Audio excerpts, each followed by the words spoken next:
Bonjour à tous, bienvenue sur cette première vidéo dans laquelle je vais juste présenter le projet de la chaîne. L'objectif ici va être de proposer une version épurée du cours de mécanique quantique d'Étienne Parizeau. Cours par ailleurs entièrement disponible sur YouTube, et vous trouverez un lien vers le cours d'origine dans la description. Alors, justement, pourquoi cette refonte s'il est déjà disponible? Eh bien pour plusieurs raisons qui ont toutes la même finalité, proposer une version plus courte, plus fluide, plus agréable à suivre. Mais avec, je le précise aussi, exactement le même contenu. Pour donner une idée, sur le premier chapitre par exemple, qui représente en gros 7-8 vidéos sur son cours, soit plus d'une dizaine d'heures quand même.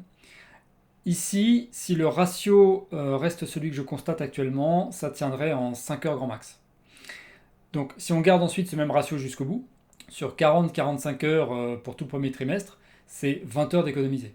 Pour exactement le même contenu, j'insiste. En fait, j'ai juste repiqué mot pour mot le cours. Ça aussi c'est important, je ne fais qu'épurer la forme. C'est important parce que je ne suis pas professeur de physique, je ne suis qu'un amateur. Alors vous allez vous demander, mais comment est-ce possible? Comment un cours de 40 heures peut tenir en 20 sans perte de contenu? Eh bien, plusieurs aspects. Euh, Premièrement, les temps d'écriture au tableau, d'effacement, de jonglage entre les différents tableaux, d'hésitation sur le numéro de chapitre et j'en passe. Tout ça, ça dégage. Tout ça, évidemment, dans un cours en amphi donné en direct, bah oui, c'est normal, mais pour des vidéos YouTube, c'est complètement inutile.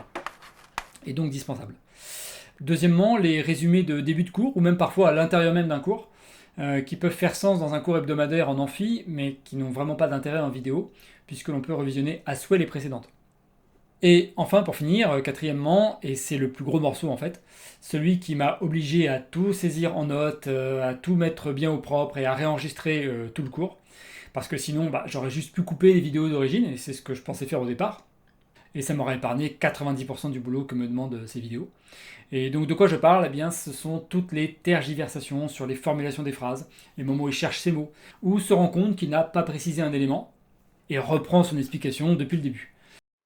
Euh, Cet autre état, on y vient dans une seconde, cet autre état, c'est pas un état qui aurait pour valeur la combinaison linéaire des valeurs de cela. En fait, l'état, comment dire ça proprement? Et puis dernier point, la petite cerise sur le gâteau, bah, vous n'aurez pas le brouhaha des élèves qui parlent. Ça aussi, en termes de fatigue et d'attention, c'est sympathique. Voilà, dernière précision, je n'ai pas demandé l'autorisation à Étienne Parizeau pour l'instant, même si je compte évidemment le faire. Mais je ne le ferai que si ce projet fait sens. C'est-à-dire si vous, qui allez regarder ce cours, vous pensez que ce boulot est utile, a un intérêt. Donc dès que j'aurai un nombre de retours suffisant pour me faire une opinion sur la validité du projet, bah, je contacterai Étienne Parizeau en espérant qu'il m'autorise à continuer. Voilà, en espérant vous voir nombreux et en espérant ne pas être complètement à côté de la plaque avec ce projet. Mais bon, bah, c'est toujours le risque hein, quand on se lance dans quelque chose. Voilà, bon visionnage.